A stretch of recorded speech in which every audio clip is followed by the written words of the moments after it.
Sveiki, su jumis sveikinuosi aš, Aurimas Kamantauskas, renginių paslaugų grupės Rekūrai vadovas ir šios tinklalaidės kamantinėjimai apie kūrėjus ir veikėjus autorius.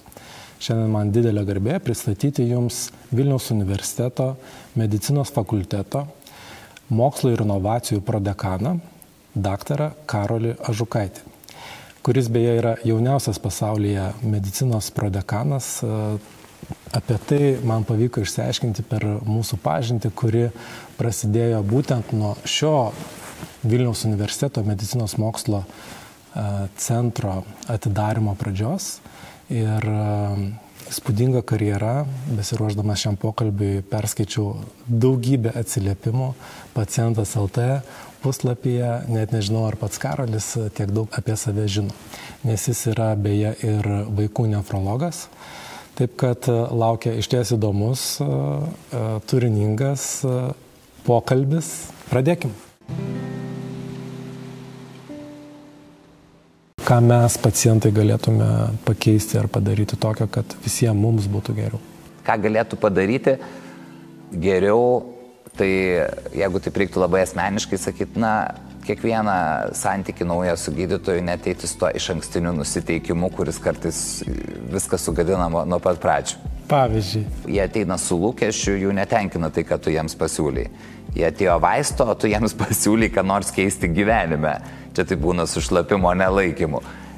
Mane žavi tavo gebėjimas padaryti poveikį tokiem dideliem žmonėm iš didelių valstybių ar žemynų. Kokią taktiką, kokius metodus naudoji? Kaip tau tai pavyksta? Užmegzti tą kontaktą, sudominti mūsų maža šalim Lietuva? Visų pirma, autentiškumas iš esmės tavo vertę visai kad didina. Negu kad bandyti apsimetinėti kažkuo. Ir dažniausiai žmonės, kurie yra iš tikrųjų labai inteligentiški, intelektualūs, tiek emociškai, tiek visom kitom prasmėm, labai greitai pajaus taktiką. Ir tie žmonės, apie kuriuos mes šnekama, niekada jie nebuvo tikslas, jie atsiranda eigoje. Ir aš manau, kad būtent ko jie nenori, tai žmonių su taktika. O esi buvęs savo karjeroje situacijoje, kai norėjai viską mesti, palikti ir tiesiog išeiti? Norėjau atsakyti, o kas nėra?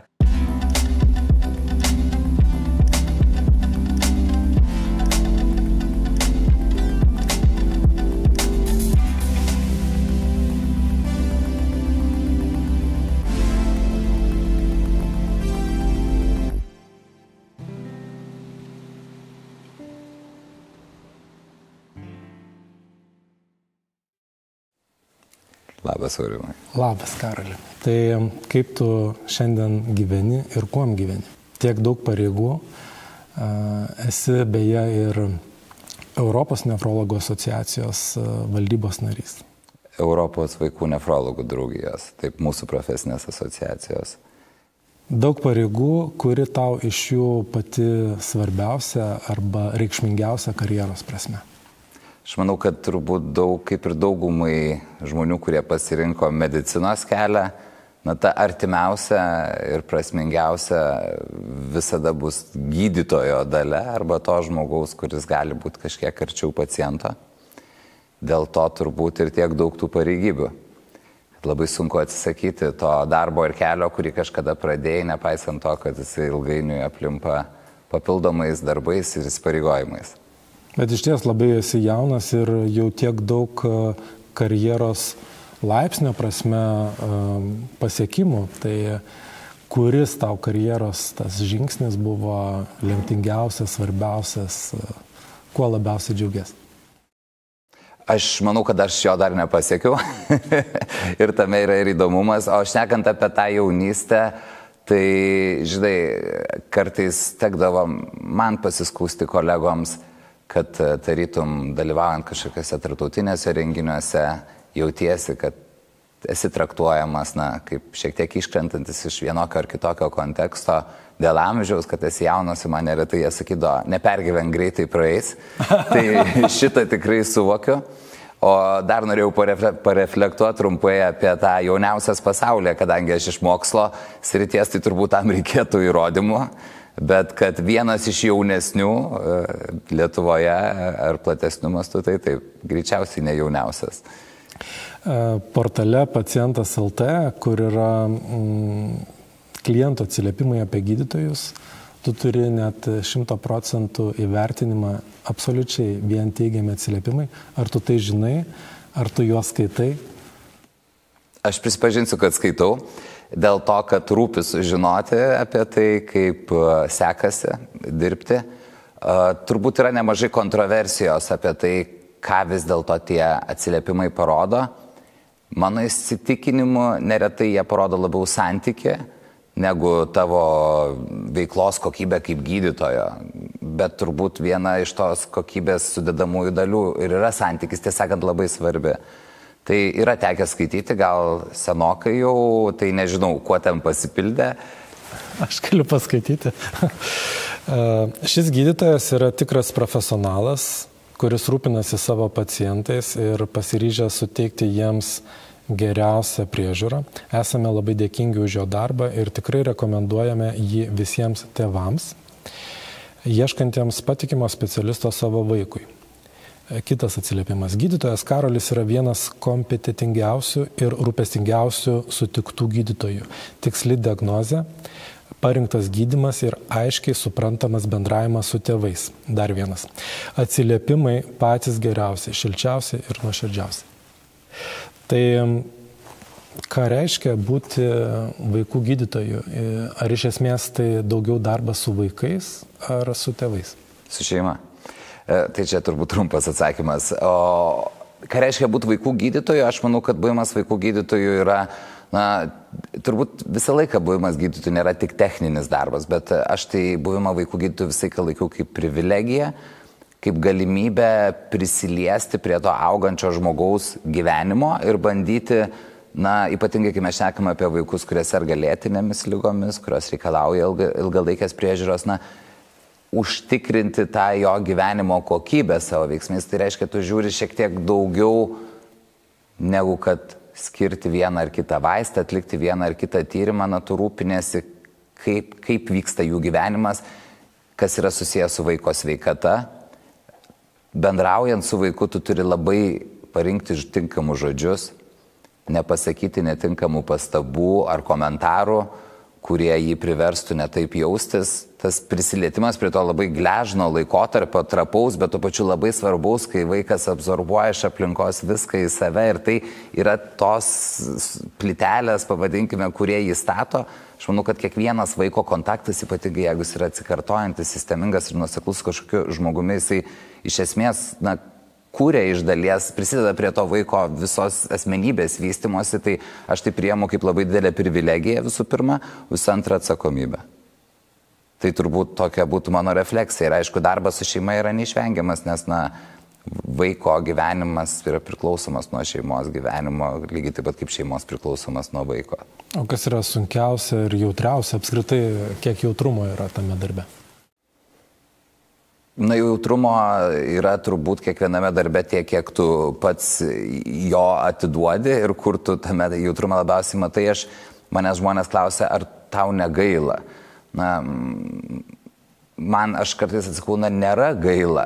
Jau yra kaip yra. Aš daugiau keliu klausimą, kaip aš galiu padėti. Man būna gaila ne dėl ligos, man būna gaila, kai nesuveikia kažkokie kiti sistemos dalykai, kurie, priverčia tos tėvus ar vaiką jaustis pasimetusiais, galbūt jie neturi galimybės gauti kažkokio gydymo. Dėl šitų dalykų man būna gaila, bet ne dėl ligos. Ji jau yra ir negailėti reikia, o padėti. Kaip pristatydamas minėjau, esi Vilniaus universiteto medicinos fakulteto mokslo ir inovacijų prodekanas. Tai kokias dabar inovacijas diegia Lietuva, Vilniaus universitetas, mūsų medicina? Su kokiom inovacijom dirba?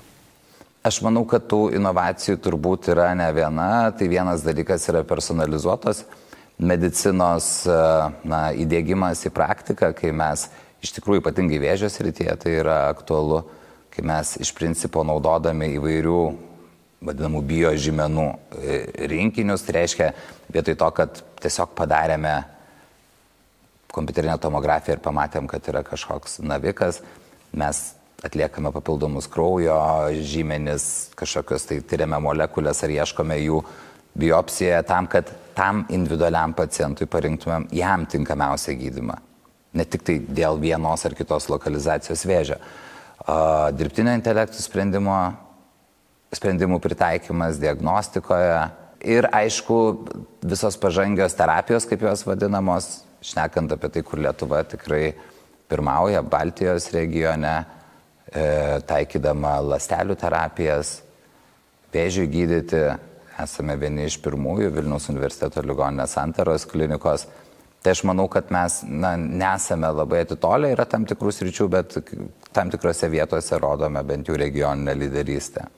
O jeigu taip globaliu mastu žiūrint, kas yra pasaulio lyderiai medicinoje? Inovacijų taikyme?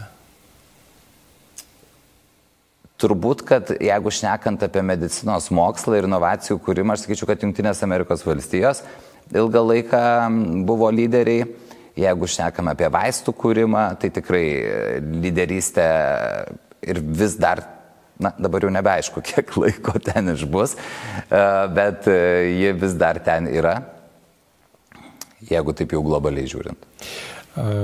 Amerikiečiai turi dirbtinį intelektą, jį beje ir kinai turi, o kaip kinai jie kokiam lygmenį? Aš vėlgi galbūt negaliu jau iš visų kampų pasižiūrėti, bet jeigu žiūrint, tam, kad sukurti kažkokią inovaciją skirtą gydymui, reikia praeiti tokį paprastą procesą vadinamą klinikiniu tyrimu. Tai reiškia, reikia patikrinti, ar jinai veikia. Reikia surinkti grupę žmonių, jiems duoti vaistą ar kažkokį naują gydymo metodą pritaikyti ir pasakyti, veikia, neveikia, lyginant su kita grupė.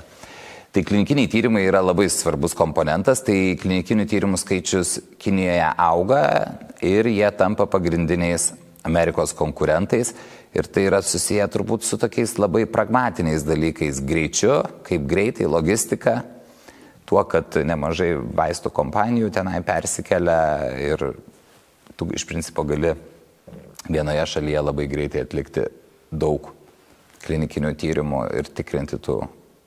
O mano minėtas dirbtinis intelektas, kokį faktorių jisai čia atlieka ir kokios apskritai tavo prognozės būtų ateities medicinoje su dirbtiniu intelektu? Bet šnekant apie dirbtinį intelektą, akivaizdu, kad jisai, turės tapti kasdienybę. Tik tai pagrindinis klausimas, kada mes jo galėsime pakankamai pasitikėti tam, kad iš tikrųjų dirbtinio intelekto sprendimai galėtų būti naudojami taip kasdienėme gydytojo darbe.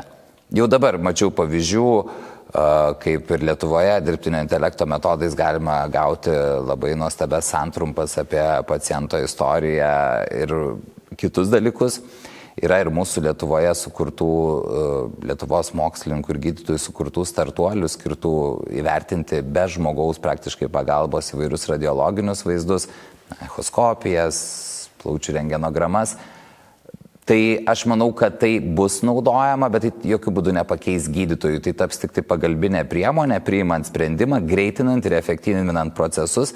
Tai aš manau, kad artimiausiu metu greičiausiai tiek, kiek aš galiu, nebūdamas šitos srities specifiškai ekspertas, pasakyti, kad greičiausiai tai artimiausiu metu matysime iš taikymo pusės, kaip pagreitinantį ir efektyvinantį procesų visos sistemos veikimą įrankį. Idėjų ir tendencijų festivalio Revolution vyko diskusija apie ilgamžiškumą ir tema buvo, ar gyvensime 120 metų. Kaip tu manai, gyvensim, negyvensim? Aš neprisėmu spėlioti, nes, kaip žinom, daug kas 2025-aisiais brėžia irgi visai kitokį pasaulio ateities vaizdą prieš 50 metų, kurio mes dabar nematome. Tai aš nežinau, ar gyvensim, bet toj pačioj diskusijoje, kadangi joje teko dalyvauti, manau, kad visi nusprendėm, kad svarbiausias klausimas yra ne kiek ilgai gyvensim, bet kaip kokybiškai. Tai ir tas kokybiškumas tai turbūt priklauso nuo daugybės veiksnių. Tai ar gyvensime kokybiškai 120 metų, kada nors artimiausiu metu, aš manau, mes to tikrai nepamatysime net užuomazgų. O kas tau yra kokybiškas gyvenimas?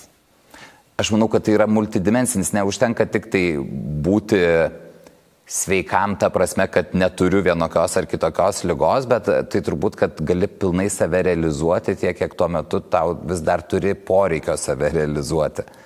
Tai yra per visas įvairiausias kasdienės socialinės veiklas, galbūt darbą.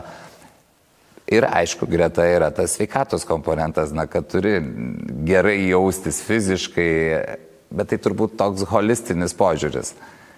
O ką tu norėtum, kad valdžia tavo darbę palengvintų? Turbūt mano pirmas atsakymas būtų, kad man reikėtų spręsti mažiau su gydytojo darbu nesusijusių klausimų, nes aš įsivaizduoju pagrindinį gydytojo darbą, tai visų pirma kontaktą, gyvą kontaktą su pacientu, aišku, sprendimų priėmimą, diskusiją su kolegomis, ypatingai dirbant ligoninėje dėl pacientų.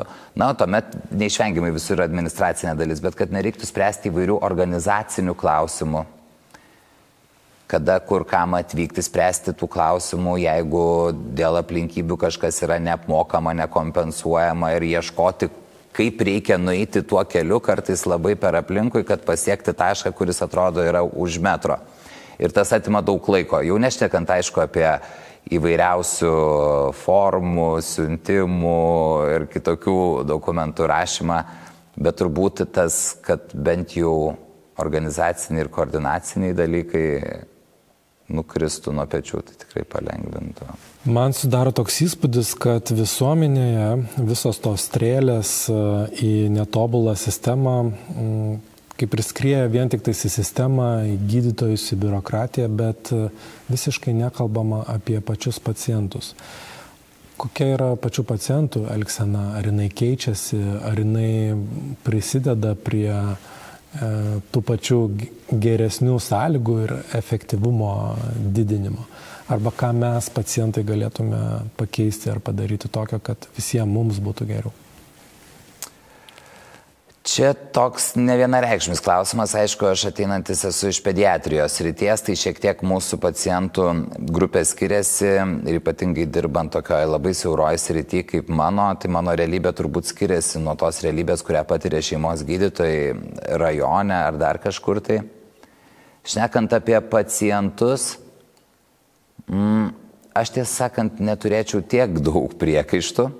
Aš neretai galvoju, kad tai yra ir edukacijos klausimas, ir to, kaip jie gauna galbūt pagalbą šeimos gydytojo kabinete, ir ne dėl to, kad norėčiau sakyti, kad šeimos gydytojai yra nekompetentingi, bet dėl to, kad šeimos gydytojai neturi sąlygų jiems paaiškinti ir išaiškinti dalykų ir sistemingai sukurti santyki su pacientu tam, kad būtų pakankamas pasitikėjimas ir tam, kad būtų pakankamai laiko įsigilinti į problemą. Tai automatiškai tie pacientai, norėdami problemos sprendimo, kartais pasidaro labai reiklus ir reikalaujantis, einantis į skirtingas įstaigas per skirtingus specialistus, reikalaujantis siuntimų pas specialistus, bet tai iš principo yra vienas toks užburtas ratas mano įstikinimu. Ką galėtų padaryti? Geriau, tai jeigu taip reiktų labai asmeniškai sakyti, kiekvieną santykį naują su gydytoju neteiti su to iš ankstiniu nusiteikimu, kuris kartais viską sugadina nuo pat pradžių. Pavyzdžiui. Kad ateina nusiteikę, kad čia jūs tikrai nieko nepadėsite, nieko nedarysite ir aš turėsiu kariauti ir išsireikalauti, kad jūs padarytumėte. Ir tu tą jauti nuo pat pradžių. Ir tai labai sutrikdo galimybę tau su tuo žmogumi realiai bendrauti, nes tau reikia visų pirma gauti pakankamai informacijos iš žmogaus, sukurti pasitikėjimą tam, kad jisai su tavim eitų tuo kažkokiu diagnostikos keliu, iš tikrųjų vykdytų tavo nurodymus, nes neretai gaunasi taip, kad jie ateina su lūkesčiu, jų netenkina tai, kad tu jiems pasiūlai. Jie atėjo vaisto, o tu jiems pasiūlai, ką nors keisti gyvenime. Čia tai būna su šlapimo nelaikymu. Ir tai, ne to jie atvažiavo. Bet tą galima viską pakeisti. Dėl to, kad jie taip mato sistemą. Niekas negimsta norėdamas tabletės. Aš netikiu, kad gimė vaikas, kuris sako, aš noriu tabletės, aš noriu vaistų. Jie susiformavo tokį požiūrį, kad tabletė yra vienintelis galimas būdas padėti. Ir jeigu aš einu pas gydytoją, aš tikiuosi, kad jis man duos tą stebuklingą tabletę. Tas lūkestis yra neadekvatus, bet jis susijęs ir su žmonių norų ir motivacija, galbūt čia šiuolaikinės visuomenės problema, greitai ir su mažiausiai pastangų. Kiek padeda ir kiek kenkia dirbtinis intelektas? Aš tikiu, kad prispaudus bėdą jau ten viską prisiskaitai ir praktiškai visas diagnozes nusistatai pats savo. Nesusidūręs taip tiesiogiai, tikrai žmonės ateina paskaitę ir tą galima labai greit suprasti. Iš ko? Iš to, kad tu matai, kad žmonių netenkina tai, ką tu jiems sakai, nes jie laukia kažko kito. Iš užuominų, iš to, ką jie pamini, iš to, kaip jie formuluoja klausimus. Aš jeigu pradedu tą jausti, aš kartu sakau, gerai, aš norėčiau iš karto sužinoti, ką jūs galvojat ir ką jūs skaitėt ir kur skaitėt ir pasakykit man ir pasišnekėkim. Ir tada jau judėkim tenai, kur aš manau, kad reikėtų toliau. Nes tu jauti, kad žmonių baimė yra didesnė, kad jinai yra neproporcinga problemai. Rado nedidelį pokytį šlapime, bet tu matai, kad tėvų akis yra pilnos baimės ir santykis kažkaip neišsivysto ir tada tu supranti, kad jie pasiskaitė internete ir informacija skirta suaugusiems apie kokį prostatos vėžį, bet jiems užteko vėžys, nes nors čia dabar yra mergaitė ir jie galvoja, kad jeigu yra tas pakitimas šlapime, reiškia yra vėžys. Ir jie kartais to nepasako, nes bijo, nes nėra santykio. Tai tenka gydyti visų pirma įsitikinimus iš ankstinius, o po to ligą. Aš manau, kad neretai tenka ir tą daryti, bet aš tai priimu kaip darbo dalį. Tai yra normali darbo dalis dirbant su žmonėmis. Kas tave labiausiai džiugina tavo kasdieniam darbe?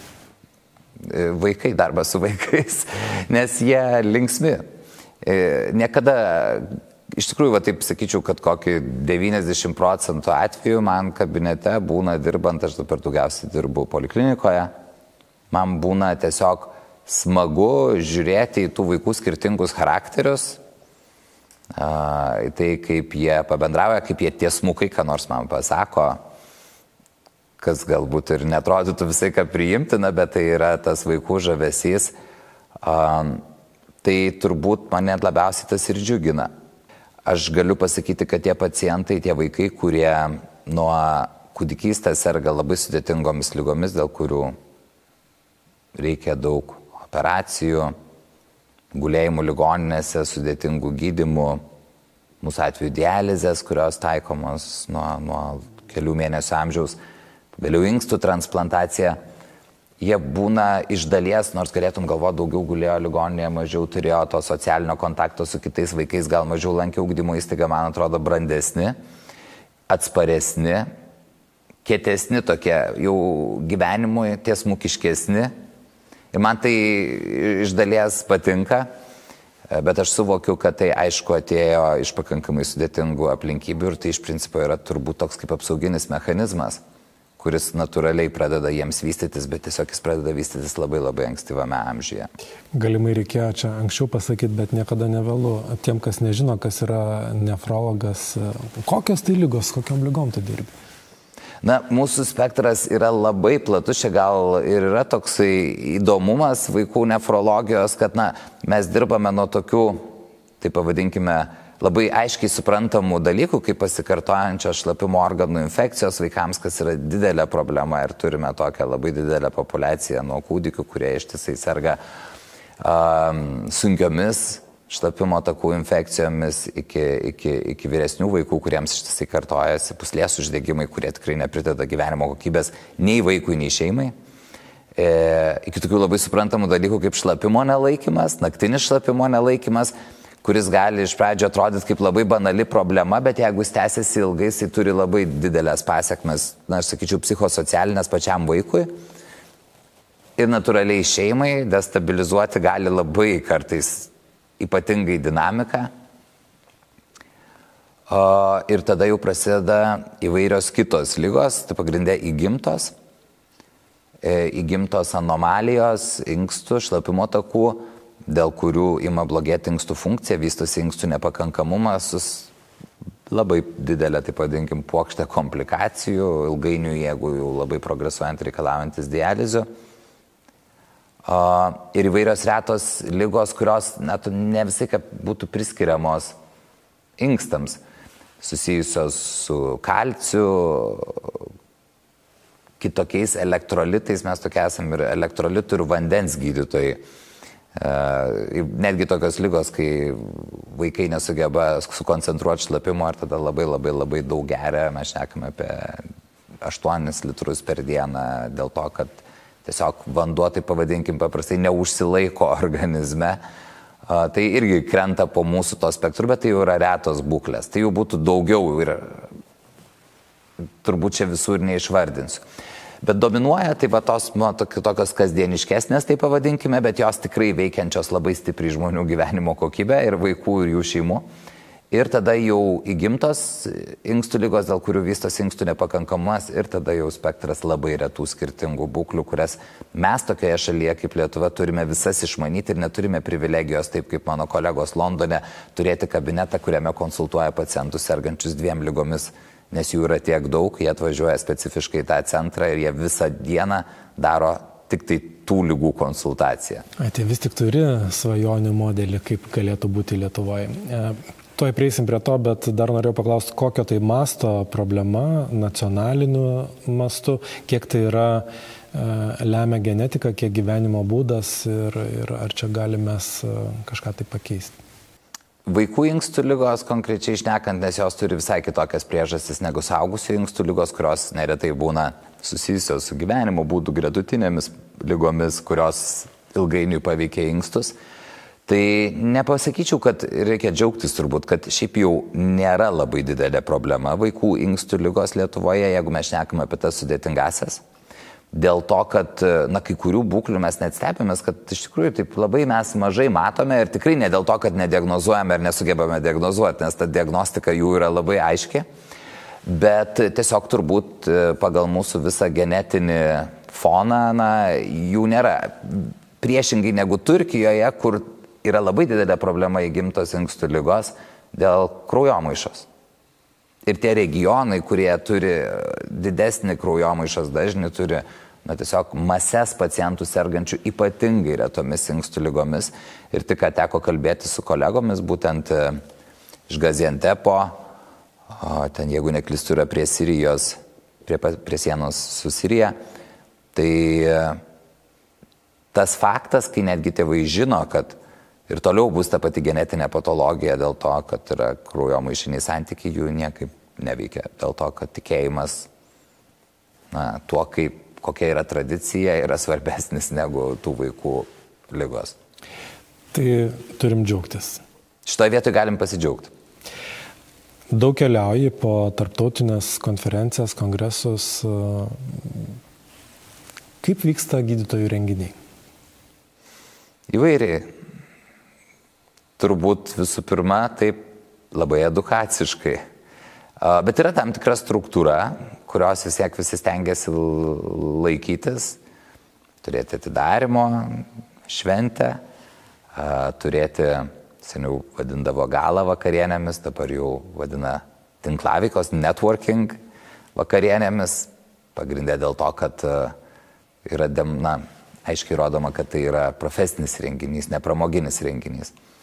Nors aš manau, kad tas reguliavimas, kai jau reikia keisti pavadinimą, yra perteklinis, nes tai visą laiką vis dėlto tarptautinis renginys nėra tik tai apie tą naują informaciją, kurią tu surinksi žiūrėdamas į skaidres. Tarptautiniai renginiai, medikų bendruomenės, bent jau man, yra apie bendravimą su kolegomis ir naujų dalykų sužinojimą ir išmokimą iš jų, įsijungimą į naujas iniciatyvas, įsikvėpimą, pamatymą kitokių perspektyvų. Bet aišku, yra ir tos specifinės žinios, kurias tu gauni klausydamas paskaitas. Tai turbūt yra toks mišrus dalykas. Man jie yra ir apie bendrystę su savo srities kolegomis. Tai su kokiu tikslu vyksti į kiekvieną konferenciją? Kaip gydytojas, tai sužinot kažką naujo, bet aš kad turėdavau tokią taisyklę, kad jeigu tu išvažiavai tarptautinį renginį, visų pirma, tu turi reprezentuoti kažkaip tai Lietuvą, pageidautina turėti kažkokį tai pranešimą, pristatyti kažkokius savo rezultatus. Nežinau, kartais gal tai yra sentimento vedinas dalykas, bet kad Lietuva būtų žemėlapyje. kad institucija būtų žemėlapė, šitoje vietoje jau šneku kaip Vilniaus universiteto atstovas ir ambasadorius. Bet mano taisyklė būdavo, kad jeigu aš negrįžau su vienu geru kontaktu, kuris sukurs pridėtinę vertę visų pirma, ne man asmeniškai, bet mūsų mokslui, mūsų gydymui, tai aš aiškia taip praleidau renginį netinkamai ir ne visai pateisinau tą laiką, per kurį nebuvau darbe, arba galbūt išlaidas, kurios buvo patirtos važiuojant į tą renginį. O kokius ryškiausius ir svarbiausius kontaktus pavyko pritraukti, atvesti į Lietuvą ar kažkaip kitaip sukurti tą pridėtinę vertę? Turiu kolegas iš Londono, su kuriais tiesiog galiu tartis dėl savo pacientų gydymo, kurie yra sričių ekspertai ir aš manau, kad jie sukuria labai didelę vertę šaliai, kai jie konkrečiam pacientui negaili savo laiko pasišnekėti WhatsApp'u ir pasakyti savo nuomonę, atsakyti e-mailus, padaryti susitikimus online su savo kolegomis, kurie tuo metu tikrai turi daug darbo Londono didžiausiose vaikų ligoninėse. Ir tai yra tas, kad medikas eina tą ekstra žingsnį. Taip, jie negauna už tai apmokėjimo, jiems niekas neapskaito šito. Jiems neužsideda e-sveikatoje pliusas, kad jie padarė ambulatorinį apsilankymą ir jie už tai negauna kažkokio tai fiksuoto iš ligonių kasos dydžio, bet jie gauna pasitenkinimą ir prasmę savo darbu, tiksliau galbūt netgi realizuoja tai, dėl ko pasirinko būti gydytojais.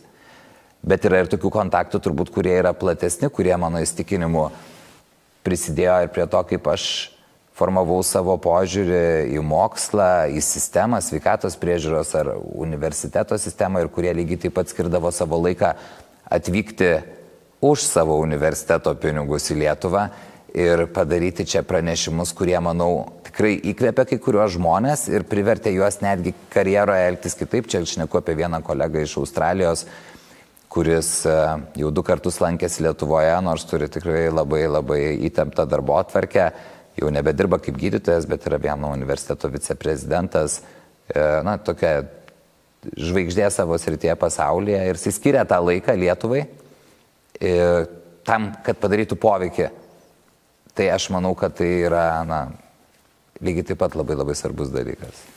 Mane žavi tavo gebėjimas padaryti poveikį tokiem dideliem žmonėm iš didelių valstybių ar žemynų. Kaip tau tai pavyksta? Užmėgsti tą kontaktą, sudominti mūsų maža šalim Lietuva? Tai turbūt yra autentiškumas visų pirma. Aš nesakau, kad nepakanka tik autentiškumo, bet visų pirma, autentiškumas iš esmės tavo vertę visai kad didina. Negu kad bandyti apsimetinėti kažkuo. Ir dažniausiai žmonės, kurie yra iš tikrųjų labai inteligentiški, intelektualūs, tiek emociškai, tiek visom kitom prasmėm, labai greitai pajaus taktiką. Ir tie žmonės, apie kuriuos mes šnekama, niekada jie nebuvo tikslas, jie atsiranda eigoje. Ir aš manau, kad būtent ko jie nenori, tai žmonių su taktika. Bet tu pats minėjai, kad važiuoji į konferenciją su tikslu užmegzti svarbų kontaktą. Tai vis tiek atsirenki, kas tau yra svarbus kontaktas. Tam reikia, be abejo, visų pirma turėti apskritai kontaktą su žmogumi. Rasti progą su juo pabendrauti. Tai jeigu tai yra taktika, tai taip, bet tai yra tiesiog tai, kad tu turi atrasti progą su kažkuo pabendrauti. Tarkime, su to kolega iš Australijos, tai ten buvo labai aišku, kai aš pirmą kartą prieš 10 metų, gal dabar jau nebepasakysiu, pamačiau jo paskaitas ir kokį poveikį daro jo kūriami darbai Australijoje. Tuo metu jis dirbo Sidnėjaus universitete, beje, lygiai taip pat vadovavo mokslui ten medicinos srityje. Man iš karto buvo aišku, kad tas žmogus yra be galo ypatingas. Savo požiūrius tuo, ką jisai jau padarė ir kad labai norėtų su juo pabendrauti. Ir tuo metu turbūt, ką išmokau iš savo mentorės čia Lietuvoje, pasakė, tiesiog einam ir pasišnekam su juo ir pabendraujam. O kas yra tavo mentorė? Mano mentorė yra mano mokytoja, kurios dėka aš esu vaikų nefrologas, profesorė Augustina Jankauskienė. Vilniaus universitete kolega Santaros klinikose. Bet tai tas žmogus, kuris, medicinoje dažnai mentorystė yra tas dalykas, kuris nulemia tavo pasirinkimus ir labai svarbus tavo tobulėjimui ir vystymuisi kaip profesionalo, eksperto, specialisto ir kaip žmogaus lygiai taip pat. Tai ta drąsa tiesiog nueiti ir pasikalbėti. Ir yra tas dalykas, o toliau jau dalykai vystosi taip, kaip vystosi. Karoli, pasidalink, prašau, savo patarimais. Aš kaip renginių organizatorius iš ties ir daug renginių darau ir tinklaveikos vakarai yra vieni tokių svarbiausių formatų. Visi dalyviai jo labai nori, bet daugelis jų nežino, kaip elgtis ir nežino, nuo ko pradėti, kaip prieiti prie nepažįstamo žmogaus ir nuo ko pradėti tą pokalbį, kaip nepadaryti klaidos. Manau, kad čia yra toks tikrai sudėtingas procesas. Visų pirma, aš tikrai nesilankau renginiuose ir nepradedu eiti prie vieno ar kito žmogaus tiesiog atsitiktinuoju būdu, laukdamas, kol įvyks susijungimas. Ir beje, to labai nemėgstu daryti. Tas angliškai vadinamas small talkinimas yra turbūt mano viena didžiausių bausmių, kurią aš gyvenime man kas nors galėtų paskirti, tai jeigu 24 valandas man lieptų su ko nors small talkinti.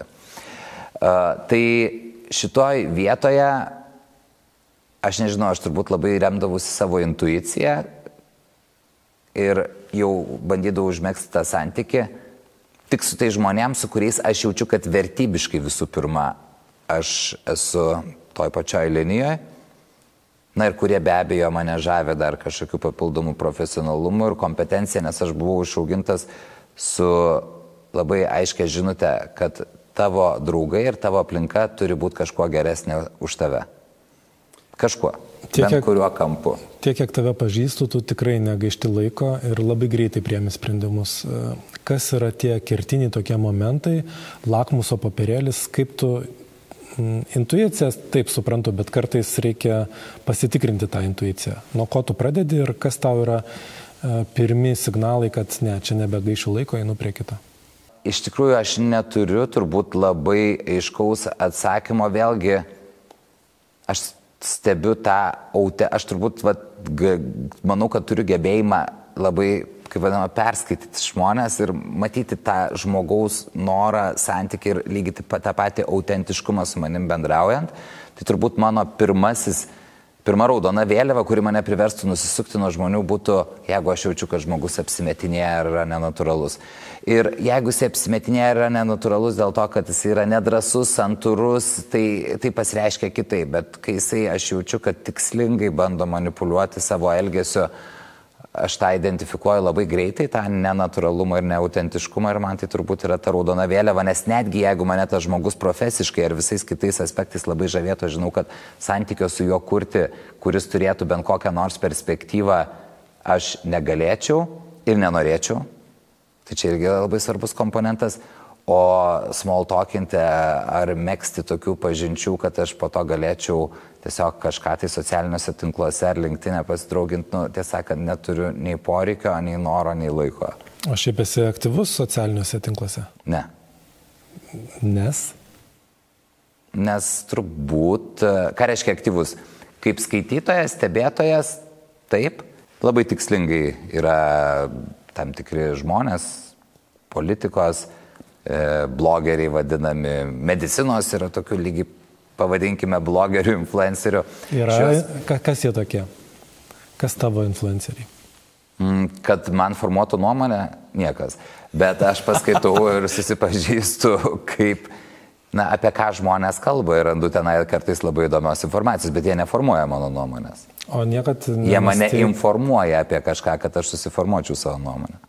Apie pasaulinius renginius tikrai daug lankaisi, daug matai, kur jie vyksta geriausiai ir ką daryti, kad jie vyktų Lietuvoje. GoVilnius labai daug investuoja ir nori būti matomų, nori būti traukos centru, renginių lokacija. Ką daryti, kad tie pasauliniai kongresai, summitai...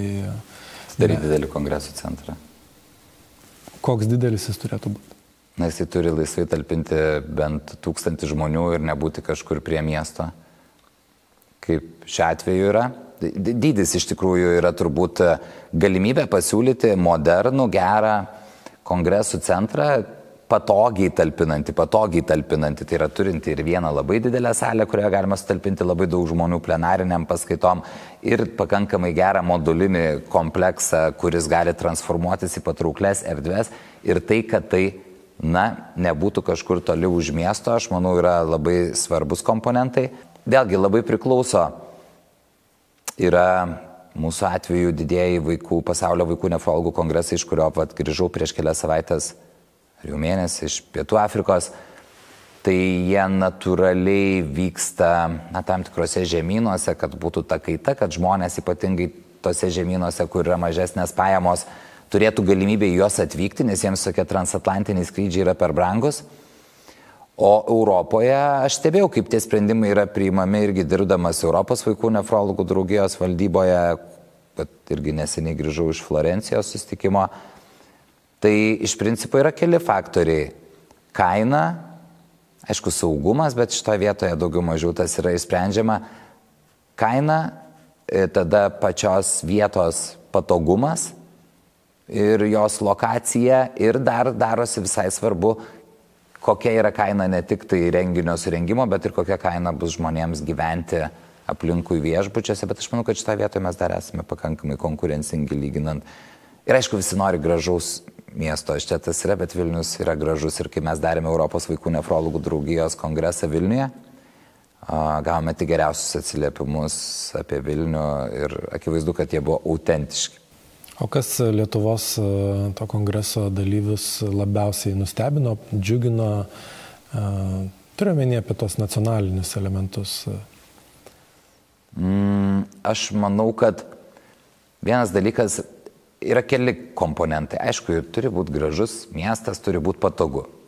Tai pas mus šitoje vietoje viskas buvo tvarkoje, oras buvo geras, kongreso vietą pasiekti patogu, turi būti pasirinkimo, jo buvo, tu gali gyventi tokiam labiau komercinėme viešbutyje, ten, kur vyksta pats renginys, tu gali gyventi senamiestyje ir ateiti pėsčiomis, tai šitie dalykai visus tenkino. Tada yra labai svarbus faktorius, tu gali būti gražiausioje aplinkoje, kaip vyksta pats procesas vietoje, kiek jis yra sklandus.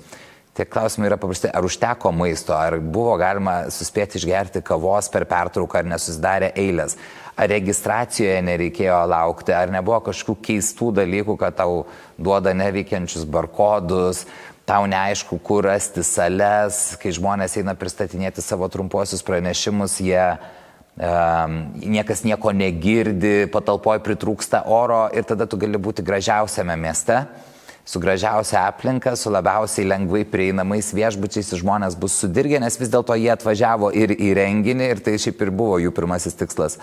Tai aš manau, kad šitas mums pasisekė gerai, mes tengiamės būti svetingi, mes turėjom netgi tokį įvykį pačioje pradžioje renginio, kai šiaip turėjo vykti tik tai prieš renginį vykstantis smulkesni kursai, tai juose dalyvių nėra daug, buvo sudėtas jiems maistas, bet pradėjo registruotis visi kongreso dalyviai ir viską suvalgė prieš jiems išeinant. Ir tas paaiškėjo, kad niekam maisto nebeužtenka ir iš tikrųjų pradėjo kilti baisi įtampa. Mes buvom nustebę, kad garsiausi Europos profesoriai, kurie atvažiavę iš tų mūsų prototipinių vakarų gerai gyvenančių šalių, patapo kaip žvėris dėl to, kad negavo to vieno sumuštinio. Elgės labai agresyviai kai kurie. Pradėjo tarpusavyje konfliktuoti, bet mūsų sprendimas buvo tai, kad mes su italais, kurie organizavo kongresą, tiesiog išbėgome į greta esantį prekybos centrą ir išpirkom visus sumuštinius, kurie ten buvo bet kurioje parduotuvėje, tiesiog išsiskirstėm ir buvo pasakyta, imam viską. Ar tai būtų prekybos centras, tiesiog šluoji ir mes parbėgom su tais maišais ir yra klausimas ne tai, kas atsitiko, kaip tu reaguoji į situaciją, taip pat kaip ir medicinoje. Tikėtis, kad nebus klaidų, yra neįmanoma ir naivu. Bet klausimas, ar į klaidą buvo sureaguota laiku ir padaryta viskas, kad nebūtų pataisyta. Yra vienintelis klausimas, kurį aš keliu, kai išgirstu apie ką nors padarytas klaidas arba kai reflektuoju apie tas klaidas, kurias pačiam tenka padaryti. O esi buvęs savo karjeroje situacijoje, kai norėjai viską mesti, palikti ir tiesiog išeiti? Norėjau atsakyti, o kas nėra? Čia, žinai, kaip sako...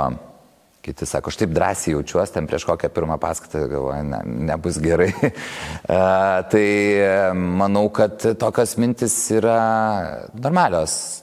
Jos neretai būna išdaba kažko tai. Per didelio įsitraukimo į kažkokį procesą, kad tu per daug kažko tiki, per daug savęs atiduodi, pervargsti. Galbūt iš tikrųjų esi tam ieškojimų kely. Man patinka tas posakis, kad kelionė ir yra tikslas.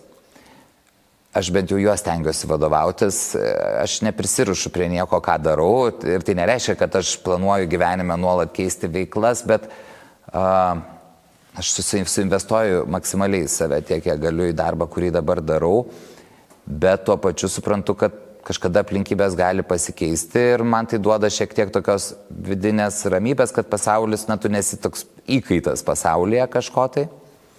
Tai tokių minčių aišku, kad yra kilę. Ir jos kyla ir nusileidžia. Ar reikia tam pagalbos, ar pats su savim pabendrauji ir tiesiog nurimsti? Nėra geresnės pagalbos kaip artimi draugai ir galimybė būti su jais atviru. Aš manau, kad tame yra mano artimieji draugai, mano artimiausia šeima.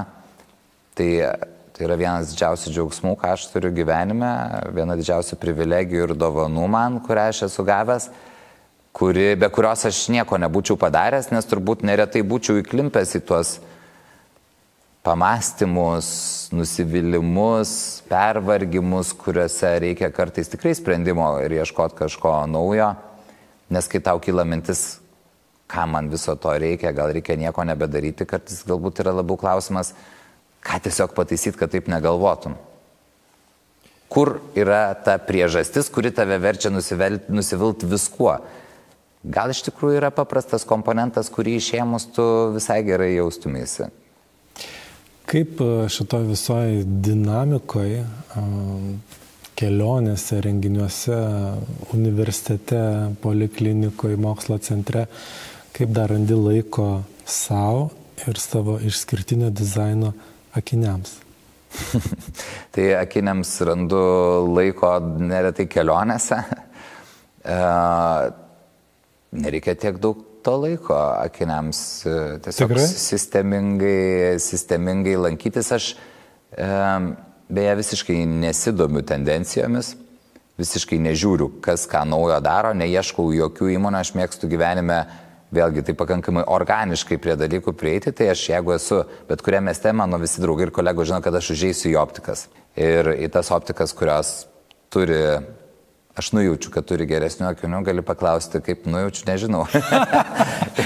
Tiesiog, kai žinai, tai žinai. Ir visur ten lankausi, tikrai nedažnai ką perku, bet vis kažką naujo pamatau, išmokstu. Ir po to gaunu dabar jau pasiūlymų, kai einu į optikas dirbti ten konsultantų. Tai gal nujauti ir koks bus mano kitas klausimas? Ne. Kiek akinių turi? Nežinau, neturiu tiek jau daug, kaip gali atrodyti, bet jie visi yra labai sudėtingai atrasti. Tai jau procesas, kuria prasme sudėtingai per labai ilgą laiką ir labai daug stebint.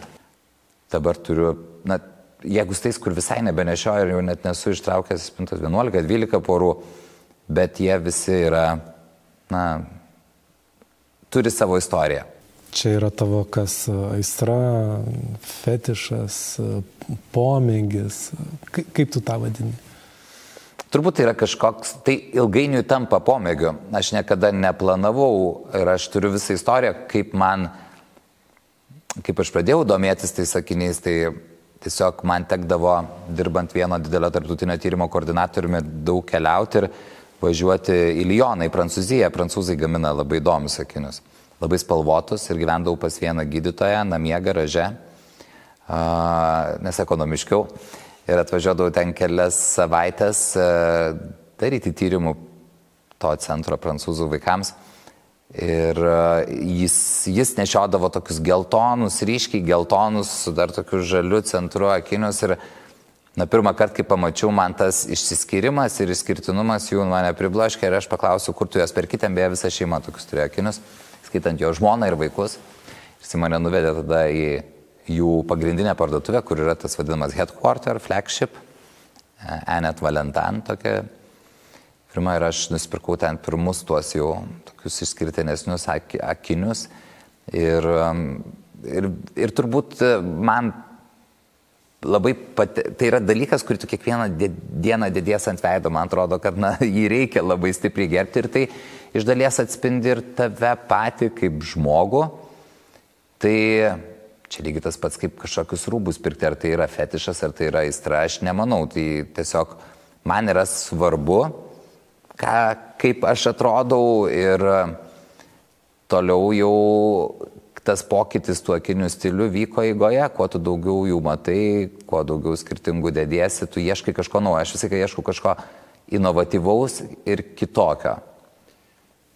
Čia kaip ir su maistu. Esi taip pat gurmanas, mėgstantis išieškoto maisto, įdomaus, gėrimų priderintų. Aš labiausiai, jeigu reiktų pasakyti, ką mėgstu, tai šiaip kotletus. Ir tai gerai žino mūsų ligoninės, vaikų ligoninės valgyklos pardavėja, kuri man įėjus jau rašo kotl, man rodos, jie ten rašo su tašku, kad nunešti į virtuvę. Ir tik tai perklausė, ar tikrai, nes tas kotletas keičiasi kiekvieną dieną. Tai ne, iš tikrųjų, aš labai mėgstu paprastą lietuvišką maistą, šiaip iš tikrųjų be galo. Ir namie valgau labai, labai lietuviškai paprastai, burokėliai, bulvės, kiauliena, man viskas yra labai gerai, bet aš mėgstu patirtis, tai taip, eiti į restoranus, bet restoraną aš suvokiu ne kaip vietą, kur tu tik tai pavalgai, tai turi būti patirtis. Patirtis nuo to, kaip tu atėjai, kaip tave priėmė, kaip atrodo interjeras, kaip dirba personalas, kokia yra koncepcija, vėlgi, ar viskas yra subalansuota, aš ieškau to, nes aš iš to kažką išmokstu. Aš labai mėgstu dalykus, kurie veikia ypatingai gerai, yra preciziški, yra apgalvoti, yra padaryti su kažkokiu jausmu, vizija ir restoranuose tai tu gali ir pavalgyti, ir išgerti, ir gauti visą šitą patirtį. Ir tuo pačiu tai tavęs kaip ir neįpareigoja, tai taip, tai yra vienas iš dalykų, ypatingai keliaujant, ką aš labai mėgstu daryti, tai nes Lietuvoje neturiu tiek daug aš mėgstamų vietų. O pasidalink savo pačią geriausią patirtim, viena Lietuvoje, kitas svetur. Pačia geriausia patirtim Lietuvoje. Šiaip iš tikrųjų mano geriausias patirtis yra pakankamai paprastose vietose, kur dirba labai smagus personalas, su kuriuo tu užmezgi asmeninį santykį ir kurie tave pradeda pažinti ir žinoti, ko tu nori, ką tu mėgsti, gali pasiūlyti tau tam tikrus vynus. Tai čia yra mano, ir yra pora vietų, kur aš taip jaučiuosi. Tai yra turbūt man ta geriausia patirtis. O užsienyje turbūt 2 restoranus, vieną Seule, atsimenu, nebepasakysiu pavadinimo, kitą Londone, kurie man paliko ypatingą įspūdį. Tai yra restoranas, į kurį tu ateini ir tu nesekundės nesijauti taip, kad tu nežinai, ką daryti, kad yra nepatogu, kad tu tiesiog net nejauti, kaip vyksta procesai. Ir man labiau patinka restoranai, kur viskas vis dėlto yra sufokusuota į valgymą ir valgymo procesą, o ne pasakojama apie šefą ir jo kažkokių narcistinių poreikių tenkinimą, nes aš einu vis dėlto dėl rezultato, o ne dėl kažko įsivaizdavimo. Tai labai noriu vertinti jį, čia kaip su menu.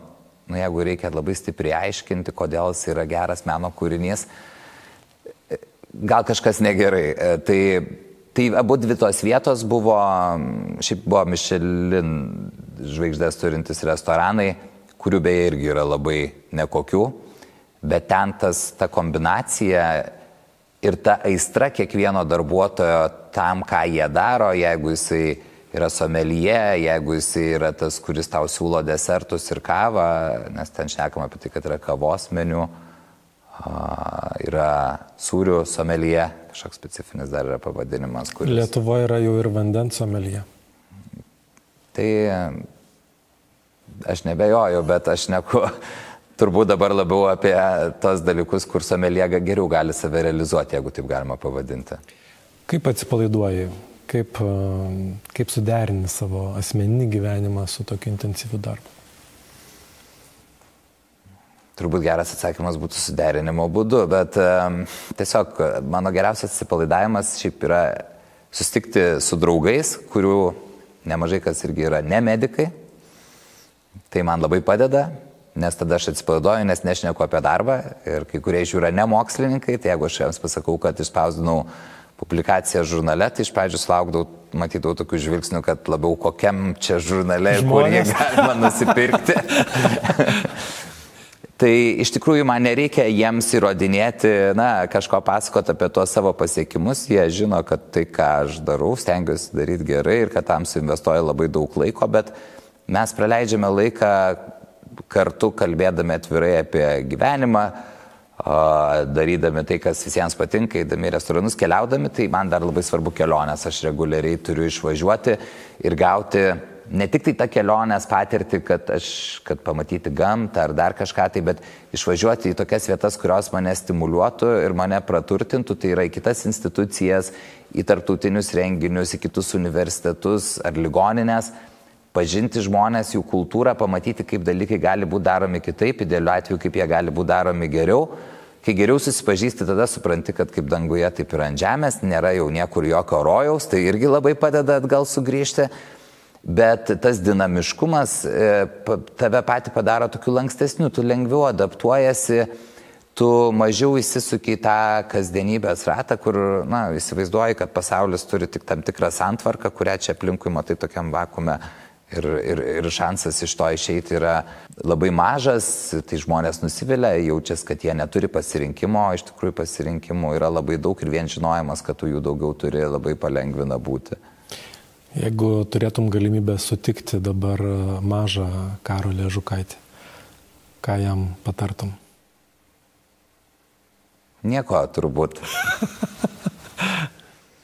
Palikčiau gyventi taip, kaip gyveno. Iš tikrųjų neturėčiau jokių specifinių patarimų savo, dėl to, kad, manau, kad čia gal toks drugelio efektas. Aš nežinau, kurie dalykai kažką pakeistų, aš esu pakankamai laimingas ten, kur esu dabar, jaučiuosi, kad daug kas, ką dariau, man yra prasminga, aš turiu, gyvenimas man davė labai daug galimybių, nematau prasmės keisti ir ieškoti kažko dar geresnio. Ne dėl to, kad tai, kaip dabar gyvenu, būtų idealiausias variantas, aš tiesiog priimu, kad aš stengiuosi nesigręžioti atgal, o žiūrėti labiau į priekį. O kas tau šiandien kaip mokslininkui dar yra nežinoma? Daug labai dalykų turbūt nežinoma. Man visai, ką yra labai įdomu autoimuninių ligų atsiradimas. Nors tai nėra visiškai mano sritis, bet aš vis tiek bandau žiūrėti iš kažkokios evoliucinės perspektyvos. Vis tiek kažkas vyksta gamtoje dažniausiai pagal kažkokį prasmingumą, tik tai tas procesas kažkur nebesuveikia ir jau mes turime pasiekmes kaip ligos išraiška. Aš nešneku apie tas kažkokias kitas ligas, kurios neretai yra visokių socioekonominių dalykų pasiekmes. Gyvenimo būdo, ekonominės padėties, čia mes šnekame nutukimas, kraujospūdis, visokie antro tipo diabetai. Tai man įdomu yra, kodėl atsiranda kai kurios ligos, kurio mes dar iki galo paaiškinimo neturim, kodėl jų eiga yra būtent tokia, kokia ji yra. Bet įdomu ne molekulinėme lygyje, kad pasakytų man, kad čia 2-3 molekulės to proceso metu nebesuveikia, bet daugiau iš esmės tame principinėme evoliucinėme lygyje, kas čia šitoje vietoje, koks yra bendra priežastis, jeigu jie egzistuoja.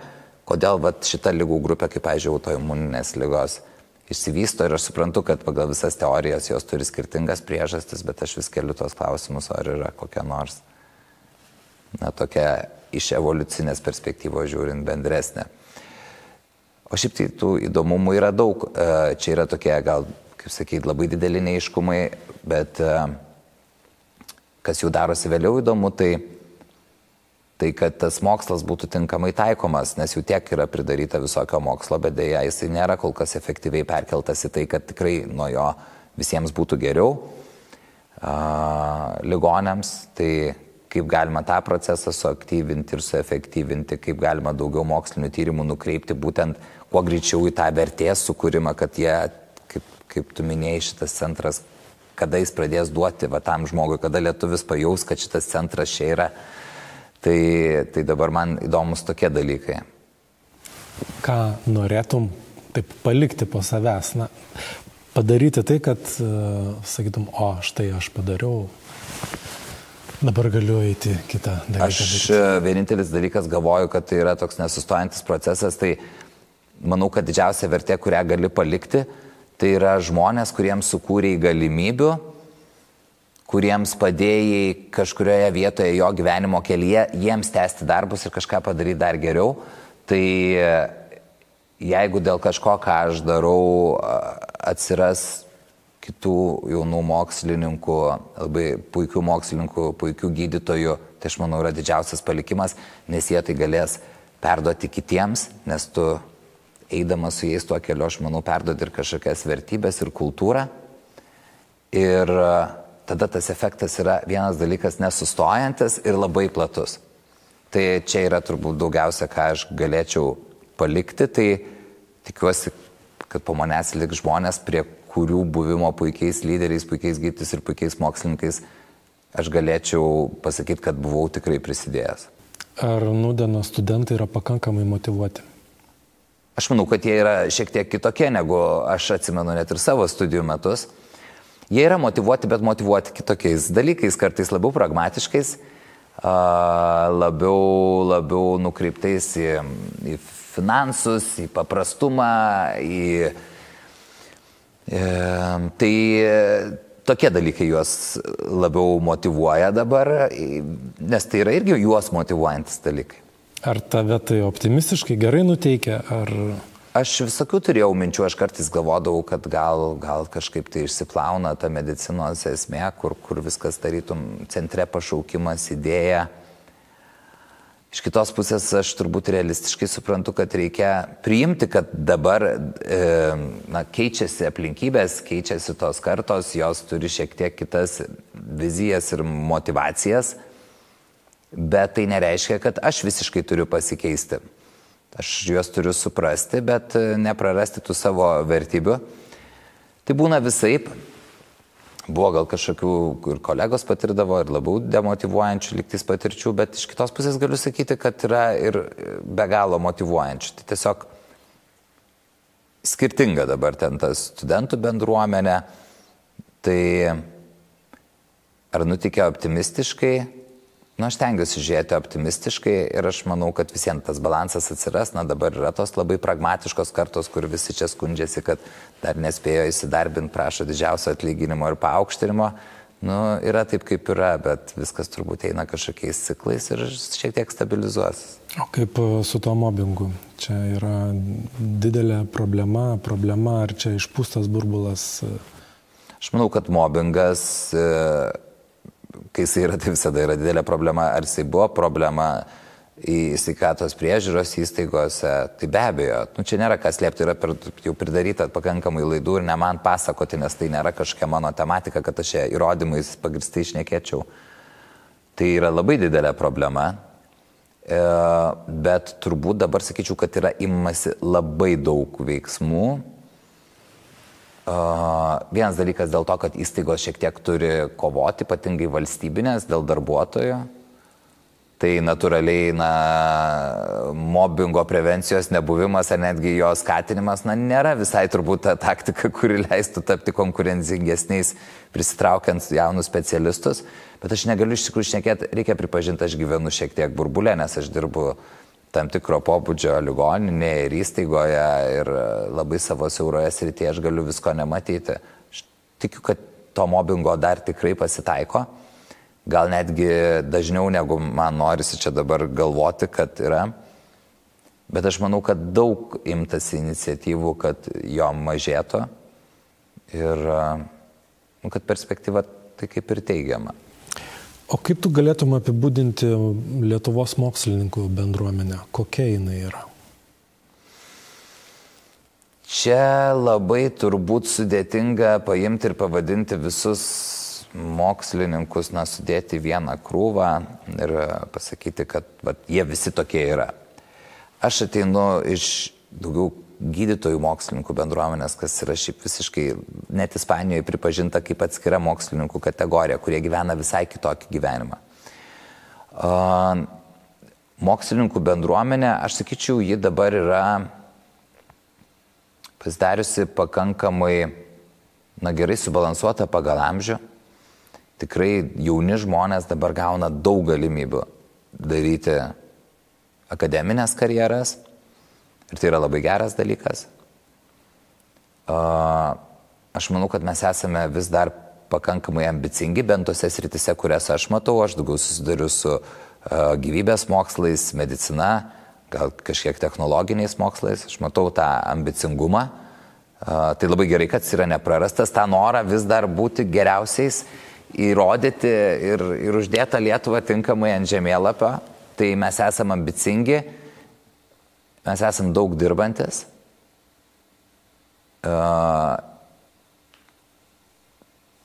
Dabar, sakyčiau, gerai jau subalansuoti, turintis pakankamai neblogas sąlygas kokybiškai gyventi, labai pasikeitė ir finansinė mokslininkų situacija. Tai tokių yra daug pozityvių, jeigu šnekant iš to, kaip tas mokslininkas gali jaustis ir ką jisai daro. Tai turbūt tokie būtų pagrindiniai, tas entuzijazmas ir tuo pačiu dar neveikimas visai pagal kažkokias standartinės taisyklės, kaip tai aš nebuvau Amerikoje mokslo institucijose tiek, bet aš įsivaizduoju, kad ten viskas vyksta pagal labai tokį nušlifuotą procesą. Kad labai aišku, padarau tą, tada darysiu tą. Pas mus yra dar tokio šiek tiek to kūrybingumo, žmonių laisvės, akademinės laisvės, tai tokia ta mūsų turbūt bendruomenė. O ar sulauksim ir jei taip, tai kada pirmosios Nobelio premijos? Ar apskritai tai yra kaip ir sporte tokia siekiamybė gauti tą olimpinį medalį, ar yra mokslininkų siekiamybė viską daryti vardan tos premijos? Šiaip, jeigu kalbant apie Nobelio premijos laureatus, tai man teko dalyvauti tokiame Lindau vykstančiame susitikime, kur būna susitikimas su įvairiais Nobelio premijos laureatais tam tikroje srityje. Tai neretai iš jų tie, kurie šnekėjo, atsikartojantis toks naratyvas, tai pavadinkim neteisingai gal, buvo, kad jie niekada tos Nobelio premijos nesiekė, jie tiesiog daug metų darė tai, ką jie darė ir kas jiems buvo įdomu. Ir jie, tiesą sakant, netgi tos šlovės ir garbės, neretas iš jų, taip ir baidėsi iš dalies. Ir buvo tokių, kurie sakė, kad jie maną, kad tai turėtų institucija gauti, o ne žmogus, nes vėlgi žmogus galbūt vienas visko nesukuria. Tai yra didelis pripažinimas ir garbė, bet man atrodo svarbiau sukurti tą produktą, kuris iš tikrųjų kažką pakeistų. Ir neretai jisai būna pripažįstamas Nobelio premija, nors atsiranda visokių niuansų, visi žinome ir Lietuvoje buvusias diskusijas ir nuoskaudą, kai tarytum labai laukiame ir negavome. Sakykime, taip paprastai šnekant, genų redagavimo srityje. Tai aš manau, kad bus tas Nobelis, bet nesiimsiu čia dabar prognozuoti. Aš manau, kad gal taip pasakysiu, kad yra potencialas. Kokioje srityje? Manau, kad čia dabar man gal vis dėlto labai sunku būtų atsakyti, nes jau kažką besiruošiu sakyti, bet galvoju, gal aš neturiu pakankamai informacijos apie kitų sričių veikimą, tai gali būti, kad būsiu labai tendencingas. 108 laipsnių pakeiskim tada temą. Idealiausios atostogos pagal Karolį. Idealiausios atostogos pagal mane yra tokios, kur aš galiu visiškai užsimiršti apie darbą, o tam man reikia būti dažniausiai dideliame mieste, kuris būtų kultūriškai labai skirtingas, kur aš galėčiau, net nuo kasdienių iššūkių, kad gal nelabai žinočiau, kaip veikia viešasis transportas jame ir kaip galbūt nuėjus į jų vietinio maisto kavinę reikia valgyti. Ir tad turėčiau labai daug tokių įvairiapusių ir naujų patirčių. Tai čia man yra geriausias atostogos, aš mėgstu važiuoti į miestus ir didelius miestus. Nors jau pradėjau šiek tiek važiuoti ir į gamtą, ir su automobiliu pabandžiau atostogas. Visai irgi patiko. bet vis dėlto dar lieku prie didelių miestų ir naujų kultūrinių potyrių. Ir pabaigai, kokia yra Karolio pagrindinė taisyklė ar vertybė, kuria vadovaujas ir kuria vadovaujantis pavyko tiek daug pasiekti?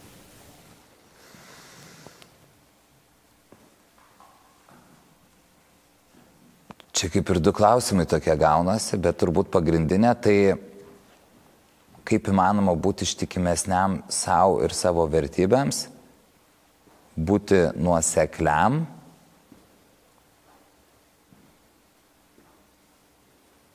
ir